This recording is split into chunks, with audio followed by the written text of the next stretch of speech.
Hello everyone, I am Pooja Rawat and welcome back to CUET by Adda 24/7 student. आज के session में हम लोग क्या पढ़ने वाले हैं? आज के सेशन में लिबरलाइजेशन, प्राइवेटाइजेशन एंड ग्लोबलाइजेशन, जो कि हमारी इंडियन इकोनॉमिक डेवलपमेंट की सेकंड यूनिट है, उसकी शुरुआत करेंगे।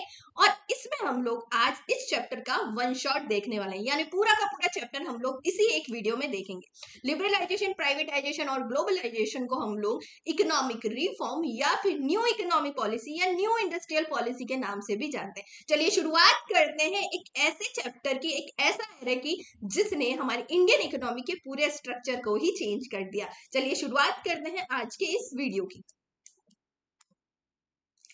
सबसे पहले हम लोग इसमें पढ़ेंगे कि क्या रीजन थे जिससे गवर्नमेंट ने इकोनॉमिक रिफॉर्म इंट्रोड्यूस करने की कोशिश करी। इकोनॉमिक रिफॉर्म 1991 में शुरू हुआ, जुलाई 1991 में। पर ऐसा क्या रीजन था जिसकी वजह से न्यू इकोनॉमिक पॉलिसी या न्यू इकोनॉमिक रिफॉर्म जो है वो लाना पड़ा था? पहला रीजन है कि poor performance of public sector. Government में 1950 टू 1990 का ड्यूरेशन हमने पढ़ा था, उसमें हमने देखा था कि गवर्नमेंट का क्या था, लीडिंग रोल था। वो इंडस्ट्रियल ग्रोथ के लिए क्या कर रही थी, लीडिंग रोल प्ले कर रही थी। बड़ी बड़ी इंडस्ट्रीज जो कि इकोनॉमी के लिए बैकबोन थी, वो सारी की सारी गवर्नमेंट के अंडर में थी और गवर्नमेंट का बहुत ज्यादा कंट्रोल था इन कंपनीज पे, इंडस्ट्रीज पे। अब ये जो इंडस्ट्रीज थी वो कंटिन्यूसली क्या कर रही थी, अपनी परफॉर्मेंस को, पुअर परफॉर्मेंस वो प्ले कर रही थी, या फिर अगर हम बात करें कि कंटिन्यूसली लॉस में जा रही थी, क्योंकि गवर्नमेंट इसका सही से मैनेजमेंट नहीं कर रही थी। गवर्नमेंट इनका सही से मैनेजमेंट नहीं कर रही थी, इसकी वजह से इंडिया का जो हमारे नेचुरल रिसोर्सेज हैं वो कंटिन्यूसली क्या हो रहे थे, ड्रेन हो रहे थे। और गवर्नमेंट यहाँ पे जानबूझकर इनको बंद भी नहीं कर पा रही थी, क्योंकि वो कर ही नहीं सकती थी इन लॉस मेकिंग यूनिट्स को। नेक्स्ट था बेटा कि बैलेंस ऑफ पेमेंट का डेफिसिट। कंटिन्यूसली क्या हो रहा था, balance of payment. Balance of payment हमें क्या बताता है, इंपोर्ट और एक्सपोर्ट का स्टेटमेंट बताता है पूरे ईयर का। सो इंडिया में उस टाइम क्या था कि इंपोर्ट बहुत ज्यादा हो रहा था और एक्सपोर्ट तो हो ही नहीं रहा था। इंपोर्ट ज्यादा हो रहा था और एक्सपोर्ट जो था वो बिल्कुल जीरो हो गया था, एकदम बहुत कम हो गया था। अब एसेंशियल जो गुड्स थे वो इंपोर्ट करने ही पड़ रहे थे, जैसे पेट्रोल हो गया, मेडिकल्स हो गए, मेडिकल्स जो मेडिसिन हो गई, या फिर मेडिकल इक्विपमेंट्स हो गए, या फिर जो मशीनरीज है वो हमें इंपोर्ट करनी ही पड़ रही थी एनी हाउ। अब इसके लिए इंपोर्ट ज्यादा हो रहा था और एक्सपोर्ट कम हो रहा था, इसकी वजह से बैलेंस ऑफ पेमेंट का जो हमारा बैलेंस है वो कंटिन्यूसली डेफिशिएट में जा रहा था। इंडिया में इन्फ्लेशन उस टाइम बहुत ज्यादा बढ़ गया था, क्योंकि मनी सप्लाई बहुत ज्यादा इंक्रीज हो गई थी स्टूडेंट। मनी सप्लाई इंक्रीज हो गई थी, एज वेल एज इंडिया में जो एसेंशियल गुड्स थे उनकी कमी होने लग गई थी, है ना। इंडस्ट्रियलाइजेशन को ग्रो करने के लिए हमने इंपोर्ट सब्स्टिट्यूशन लगाया था, बट क्वालिटी थी नहीं, इसकी वजह से जो एसेंशियल गुड्स थे उनकी कमी होने लग गई, प्लस मनी सप्लाई बढ़ गया और इसकी वजह से जनरल प्राइस लेवल कंटिन्यूसली क्या हुआ, वो बढ़ता गया और इन्फ्लेशन की सिचुएशन क्रिएट हो गई इकोनॉमी में। नेक्स्ट है फॉरेन एक्सचेंज रिजर्व फॉल होने लग गया। इंडिया की ये कंडीशन थी, इंपोर्ट तो करना पड़ेगा, है ना। बहुत सारे जो प्रोडक्ट्स है जो हमें इंडिया में चाहिए उनके लिए इंपोर्ट करना पड़ेगा, बट इंडिया के पास इतना पैसा नहीं था कि वो 2 वीक्स यानी 15 डेज का भी इंपोर्ट कर सके। हमारे पास सिर्फ इतना ही फॉरेन एक्सचेंज था कि हम लोग 15 दिन का ही क्या करें, हम लोग 15 दिन का ही इंपोर्ट कर सके, ऐसी कंडीशन थी। Continuously foreign exchange reserve down होता जा रहा था, डिक्रीज होता जा रहा था। इसके अलावा हमारी गवर्नमेंट ने दूसरी कंट्रीज की गवर्नमेंट से क्या ले रखे थे, बहुत ज्यादा लोन ले रखे थे। इसकी वजह से हमारी डिपेंडेंसी उन पे बहुत ज्यादा बढ़ गई थी और हमारे ऊपर डेट का जो लोन है, वो डेट का जो प्रेशर है, जो बर्डन है, वो कंटिन्यूसली बढ़ता जा रहा था स्टूडेंट। नेक्स्ट है गवर्नमेंट जो है वो इनएफिशिएंट मैनेज कर रही थी।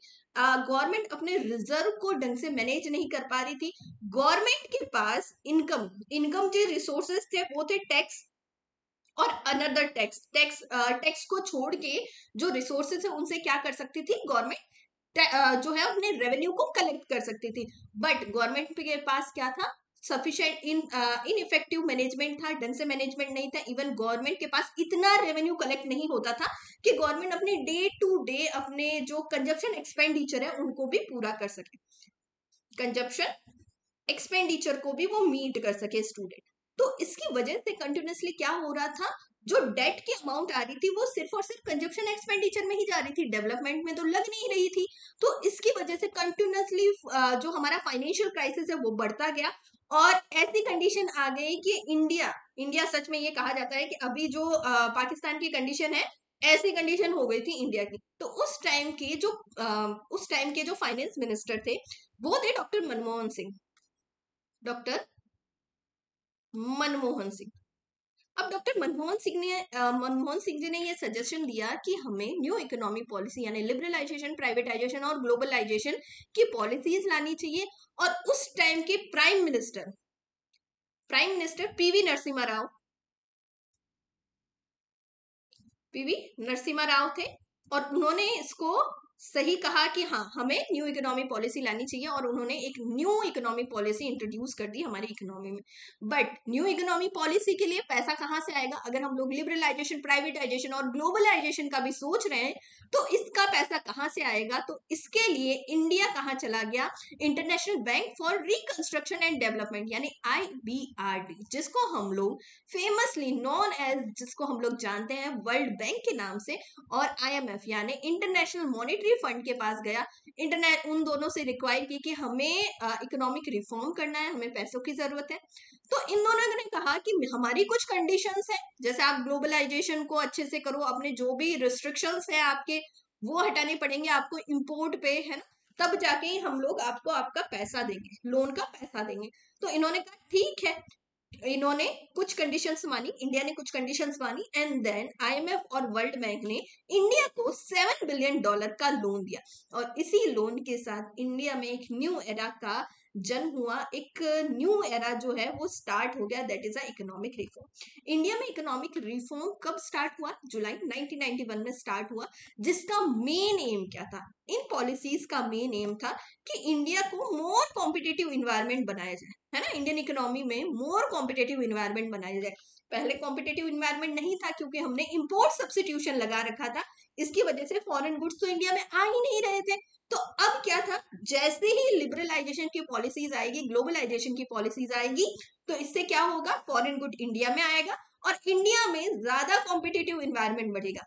एज वेल एज प्राइवेटाइजेशन और लिबरलाइजेशन से क्या करा गया, जो एंट्री है फर्म्स की और जो ग्रोथ है प्राइवेट फर्म्स की, उनको क्या करना है? उनको ग्रो करना है। जो एंट्री थी प्राइवेट फर्म्स की, उनके बैरियर्स को हटाना है और फर्म को ग्रो करना है। ये इनके मेन एम थे स्टूडेंट। अब न्यू इकोनॉमी पॉलिसी को दो तरह से यहाँ पे क्या करा गया? स्टार्ट करा गया। पहला था stabilising measure, second one is structural reform measure. Stabilising measure जो थे वो शॉर्ट टर्म के लिए थे स्टूडेंट। शॉर्ट टर्म में हमें क्या अचीव करना है इसमें ये बताया था। अच्छा, शॉर्ट टर्म में जैसे इन्फ्लेशनरी प्रेशर ज्यादा था, as well as balance of payment भी हमारा क्या जा रहा था? डेफिसिट ज्यादा था। तो सबसे पहले इनको क्या करना है? इनको सही करना है, ठीक है। तो इन्फ्लेशन को क्या करना है बेटा? रिड्यूस करना है, reduce inflation, as well as क्या करना था? करेक्ट BOP, है ना। BOP की जो सिचुएशन डेफिसिट जा रही थी, अब उसको फिर से बैलेंस करना है हमें। और क्या करना है? हमें इन्फ्लेशन को कंट्रोल करना है ना, रिड्यूस तो ना कंट्रोल, इसको हम लोग लिखेंगे कंट्रोल इन्फ्लेशन, ठीक है। अब ये दोनों मेजरमेंट शॉर्ट टर्म मेजरमेंट थे और गवर्नमेंट ने इसको अचीव भी कर दिया। स्ट्रक्चर रिफॉर्म ऐसी मेजरमेंट यूज करे गए इसमें जिससे इकोनॉमी का पूरा स्ट्रक्चर ही चेंज हो जाएगा student, like LPG, liberalisation, privatisation and globalisation. बेटा ये लॉन्ग टर्म के लिए था, लॉन्ग टर्म, है ना, ये लॉन्ग टर्म के लिए था स्टूडेंट। इसमें आ गया लिबरलाइजेशन, प्राइवेटाइजेशन एंड ग्लोबलाइजेशन। इतना क्लियर हुआ सभी को? क्लियर हुआ तो जल्दी से चैट बॉक्स में अपना मैसेज लिख देना, ठीक है। अब एक एक करके हम लोग समझेंगे लिबरलाइजेशन में क्या क्या इन्वॉल्व थे, किस किस में रिफॉर्म्स हुए थे। बेटा लिबरलाइजेशन का मतलब क्या है? लिबरलाइजेशन का मतलब है कि प्राइवेट सेक्टर को भाई हमें इनकरेज करना है। प्राइवेट सेक्टर को इनकरेज करने के लिए क्या करेंगे? उनपे जो रिस्ट्रिक्शंस है, उनपे जो कंट्रोल है, उसको क्या करना है? रिमूव करना है। So remove of entry and growth of a restriction on a private sector, ठीक है। जो प्राइवेट सेक्टर पे एंट्री का जो ग्रोथ की रिस्ट्रिक्शंस थी गवर्नमेंट की, उनको हटाना है और उनको इंकरेज करना है ताकि वो क्या कर सके? इंडिया में इंडस्ट्रियल सेक्टर में ज्यादा से ज्यादा अपना इन्वेस्टमेंट करके क्या कर सके, हमारी इकोनॉमी को ग्रो कर सके। Liberalisation involve deregulation and reduction of a government control and greater autonomy, freedom of a private investment to make India more competitive, है ना। लिबरलाइजेशन का मतलब है कि जो गवर्नमेंट के इतने सारे रेगुलेशंस थे, इतने सारे कंट्रोल थे, उनको क्या करना, रेगुलेशन को डीरेगुलेशन करना एंड गवर्नमेंट कंट्रोल को क्या करना, रिड्यूस करना, ताकि इंडिया में क्या हो, ज्यादा फ्रीडम यानी ग्रेटर ऑटोनॉमी बने, फ्रीडम वाली जो है इकोनॉमी बने, और इससे प्राइवेट सेक्टर को क्या मिलेगा, इंकरेज होगा, प्राइवेट इन्वेस्टमेंट बढ़ेगा, एज वेल एज इंडिया में क्या होगा, मोर कॉम्पिटिटिव इन्वायरमेंट बढ़ेगा स्टूडेंट्स। तो ये था लिबरलाइजेशन का मेन मोटिव। अब लिबरलाइजेशन का मेन पर्पस क्या था, मेन था कि इकोनॉमी जो थी हमारी कंट्री की वो क्या थी, सिर्फ और सिर्फ पब्लिक सेक्टर के अंडर में ही थी। अब हमें इनकरेज करना था प्राइवेट सेक्टर को, इसके साथ साथ मल्टीनेशनल कंपनीज जो थी, कोऑपरेटिव्स जो थी, वो इंडिया में आए और इंडिया में क्या करें, इन्वेस्टमेंट करें और एक्सपेंड करें, जिससे क्या होगा, इंडिया में मोर कॉम्पिटेटिव इन्वायरमेंट बनेगा।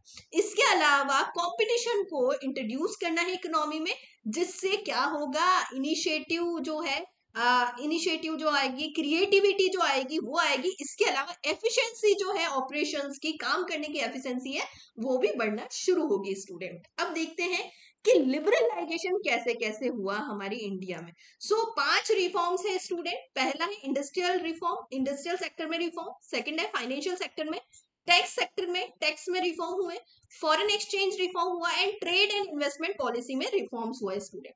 एक एक करके हम लोग इसको समझेंगे। सबसे पहला है इंडस्ट्रियल सेक्टर का रिफॉर्म।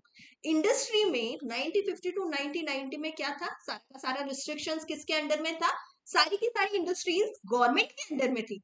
प्राइवेट सेक्टर को बहुत ज्यादा रिस्ट्रिक्शंस था, क्योंकि लाइसेंस पॉलिसी जो थी वो इंट्रोड्यूस कर रखी थी उस टाइम, हर चीज के लिए लाइसेंस लेना पड़ता था।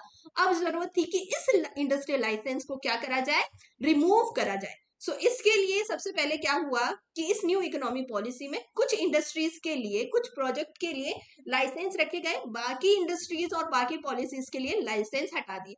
कुछ इंडस्ट्रीज जैसे liquor, defence, industrial explosive, cigarette, cigarette, hazardous chemicals, है ना, इन सब के लिए लाइसेंस रखा गया, बाकी के लिए लाइसेंस हटा दिया गया इसको। अब नेक्स्ट स्टेप था कि गवर्नमेंट अपने लिए इंडस्ट्रीज रखे, पर इंडस्ट्रीज क्या हो, सिर्फ 3 ही अपनी पब्लिक सेक्टर की इंडस्ट्रीज रखे स्टूडेंट, ठीक है। One of the main feature is substantive reduction in a role of a public sector in a future industrial development in 17 to following 3 industries। पहले गवर्नमेंट के अंदर में 17 इंडस्ट्रीज थी जो सिर्फ और सिर्फ गवर्नमेंट के कंट्रोल में थी। अब उनको रिड्यूस करके कितना करा गया, 3 इंडस्ट्रीज कर दी जो गवर्नमेंट के कंट्रोल में थी। First is defence equipment, next is atomic energy generation, next is railway transportation. अगर आप अभी भी देखोगे ना, ये तीनों की तीनों गवर्नमेंट के अंडर में ही है, प्राइवेट सेक्टर के अंडर में नहीं आती है स्टूडेंट। नेक्स्ट था उस टाइम 1950 टू 1990 के एरा में क्या था कि एसएसआई यानी स्मॉल स्केल इंडस्ट्रीज जो थी, वो क्या था कि उसमें कुछ प्रोडक्ट को रिजर्व कर रखा था गवर्नमेंट ने, यानी सिर्फ और सिर्फ उनका प्रोडक्शन, कुछ गुड्स का प्रोडक्शन सिर्फ एसएसआई कर सकती थी, बिग फर्म नहीं कर सकती थी। अब जरूरत थी कि इनको क्या करा जाए, डी रिजर्वेशन करा जाए, यानी अब कोई भी प्रोडक्ट स्मॉल स्केल इंडस्ट्री के लिए रिजर्व नहीं था, सारे के सारे गुड्स को big firm as well as small scale industry produce कर सकती थी, तो डी रिजर्वेशन करा गया स्टूडेंट। फाइनेंशियल सेक्टर रिफॉर्म में क्या क्या चेंजेस हुए, इंडस्ट्रियल सेक्टर रिफॉर्म्स हमने पढ़े, अब हम जानेंगे financial sector. So financial sector किससे रिलेटेड है, बैंक से, फाइनेंशियल इंस्टीट्यूशन से रिलेटेड है। Financial sector include financial institution like commercial bank, investment bank, exchange, है ना, एक्सचेंज हो गया, operation and foreign exchange market, ये सब आ जाएंगे बेटा। अब इसमें सारा का सारा कंट्रोल कौन करता था, पूरे फाइनेंशियल मार्केट को आरबीआई करता था। अब जरूरत थी कि भाई आरबीआई के रोल को चेंज करें। आरबीआई पहले रेगुलेटर था, यानी हर चीज को रेगुलेट करने का काम आरबीआई का ही था। अब भाई आरबीआई के रोल को रिड्यूस करो, है ना, क्योंकि हमें प्राइवेटाइजेशन को भी बढ़ावा देना है, लिबरलाइजेशन को भी बढ़ावा देना, और आरबीआई के ऊपर बहुत ज्यादा प्रेशर था। तो अब आरबीआई के रोल को चेंज करके रेगुलेटर से क्या करना है, फैसिलेटर करना है स्टूडेंट, जिससे इससे ये हुआ कि फाइनेंशियल सेक्टर खुद डिसीजन ले सकते थे, है ना, कोई भी मैटर है आरबीआई से कंसल्ट करके इजीली डिसीजन ले सकते हैं। नेक्स्ट था कि फॉरेन इन्वेस्टमेंट की लिमिट को इंक्रीज करा जाए, है ना, कि एफडीआई है हो गया, एफआईआईज हो गए। अब इसको अगर हमें फॉरेन इन्वेस्टमेंट को बढ़ाना है हमारी कंट्री में तब तो लिबरलाइजेशन लाना ही पड़ेगा। तो अब फॉरेन इन्वेस्टमेंट को बढ़ाया जाए। फॉरेन इन्वेस्टमेंट जो है बैंक्स या फाइनेंशियल इंस्टीट्यूशन में 74% करा गया, जिसमें merchant banking, mutual funds, pension funds, इन सबको करा गया। और इन सब का ध्यान कौन रखता था? आरबीआई रखता था। कस्टोडियन कौन था? आरबीआई था स्टूडेंट। इसके अलावा एक्सपेंशन प्रोसेस जो था वो इजी कर दिया। अगर कोई बैंक चाहता था कि अपनी ब्रांचेस ओपन करे, और आरबीआई ने जो गाइडलाइंस निकाली है बैंक्स की, अगर बैंक्स इन गाइडलाइंस को पूरा करता है, पूरा सेटिस्फाई कर देता है आरबीआई को, तो बिना आरबीआई से पूछे वो अपनी ब्रांच को एक्सपेंड कर सकता था, एक्सपेंड कर सकता था। इस तरह की फैसिलिटी दी गई थी स्टूडेंट।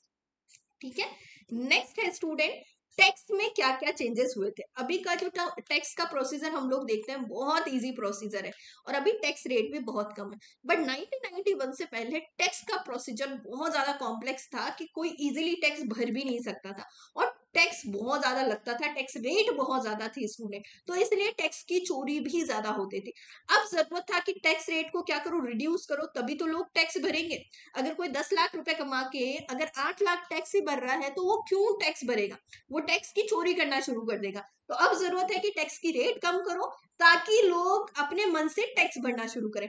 सेकंड था इनडायरेक्ट टैक्स को क्या करना है, इनडायरेक्ट टैक्स में भी रिफॉर्म करो, है ना। इसके अलावा जो प्रोसीजर है टैक्स का उसको सिंप्लीफाई करने की जरूरत थी इसमें।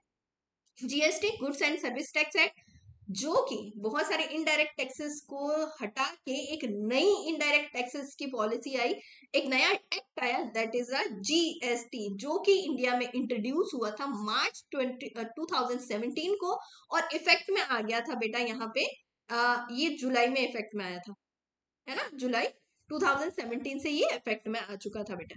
इसका मेन मोटिव क्या था? मेन मोटिव था कि भाई एक पर्सन है, उसको बहुत सारे इनडायरेक्ट टैक्सेस भरने पड़ते थे, तो अब जरूरत है एक नेशन एक टैक्स और एक मार्केट की, कि भाई एक कोई बंदा है उसको बहुत सारे इनडायरेक्ट टैक्सेस भरने की जरूरत नहीं है, एक ही टैक्स भरो, एक मार्केट है और एक कंट्री है तो भाई एक ही टैक्स भरो, इसीलिए जीएसटी आया था स्टूडेंट। अब आपके लिए क्वेश्चन है, कमेंट बॉक्स में उसका आंसर बताना कि जीएसटी की डिफरेंट डिफरेंट रेट है, 4 रेट है बेटा, कौन कौन सी 4 रेट है ना, ये आपके लिए क्वेश्चन है। नेक्स्ट था फॉरेन एक्सचेंज में रिफॉर्म। अच्छा, 1991 से पहले इंडिया क्या ले रहा था? इंडिया की जो एक्सचेंज, फॉरेन एक्सचेंज रेट जो थी वो डिटरमाइन होती थी फिक्स एक्सचेंज रेट पे, फिक्स्ड एक्सचेंज रेट पे, यानी गवर्नमेंट खुद एक्सचेंज रेट को क्या करती थी? फिक्स्ड करती थी बेटा।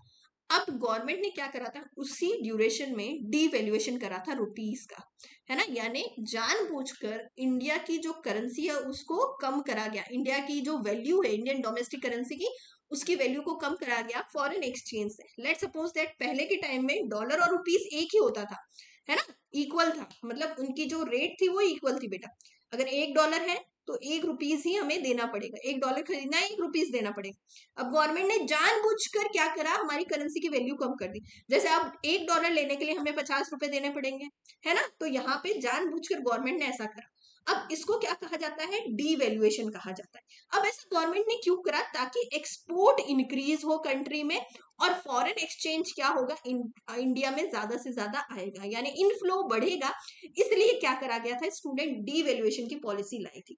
और 1991 के बाद में गवर्नमेंट ने अब एक्सचेंज रेट डिटरमाइन करने के लिए मार्केट फोर्स का सहारा लेने लग गए, यानी कि अब हमने मैनेज फ्लोटिंग का जो हमारा मेथड है वो यूज कर लिया था। मैनेज फ्लोटिंग कैसे, क्या है, ये हम लोग हमारा जो फॉरेन एक्सचेंज का मैक्रो इकोनॉमिक्स का जो चैप्टर है उसमें पढ़ेंगे बेटा, मैनेज फ्लोटिंग। ठीक है, नेक्स्ट, ओके। अब ट्रेड और इन्वेस्टमेंट पॉलिसीज में क्या क्या चेंजेस हुए थे बेटा? ट्रेड और इन्वेस्टमेंट पॉलिसीज में पहले 1991 से पहले इंडिया में क्या था, ज्यादा कॉम्पिटेटिव इन्वायरमेंट नहीं था, हमें प्रोटेक्शन वाली पॉलिसीज अडॉप्ट करी थी, जिसकी वजह से हमारी जो कंट्री की ग्रोथ है वो बहुत ज्यादा स्लो हो गई थी। अब जरूरत थी कि इसमें चेंजेस करने की, तो इंडिया में इंटरनेशनल कंपटीशन को बढ़ाने के लिए क्या करना पड़ेगा? अब हमें जो बैरियर्स है वो हटाने पड़ेंगे। तो फॉरेन टेक्नोलॉजी और फॉरेन टेक्नोलॉजी आएगी, फॉरेन इन्वेस्टमेंट को अब हमें क्या करना है? इंकरेज करना है, तो इस तरह की पॉलिसी आएगी और लोकल इंडस्ट्री जब कंपटीशन को फेस करेगी तो इफेक्टिवली काम करना शुरू करेगी। इसके अलावा मॉडर्न टेक्नोलॉजी को भी अडॉप्ट करना शुरू करेगी स्टूडेंट। ठीक है, अब इसमें क्या क्या चेंजेस करें। क्वांटिटेटिव रिस्ट्रिक्शन जो है इंपोर्ट और एक्सपोर्ट पे उसको हटाया है ना, क्वांटिटेटिव रिस्ट्रिक्शन यानी कोटा को हटाया गया। वही एक्सपोर्ट ड्यूटीज को रिमूव करा गया है ना, एक्सपोर्ट ड्यूटी यानी एक्सपोर्ट किसी को करना था उस पर ड्यूटीज लग रही थी तो उसको हटाया ताकि एक्सपोर्ट इंक्रीज हो, इंडिया से ज्यादा एक्सपोर्ट हो और इंडिया में फॉरेन एक्सचेंज ज्यादा है स्टूडेंट। इसके अलावा इंपोर्ट ड्यूटीज को रिड्यूस करा गया एंड इंपोर्ट लाइसेंसिंग में रिलैक्सेशन दिए गए बेटा, है ना, ये सारी चीजें हुई थी।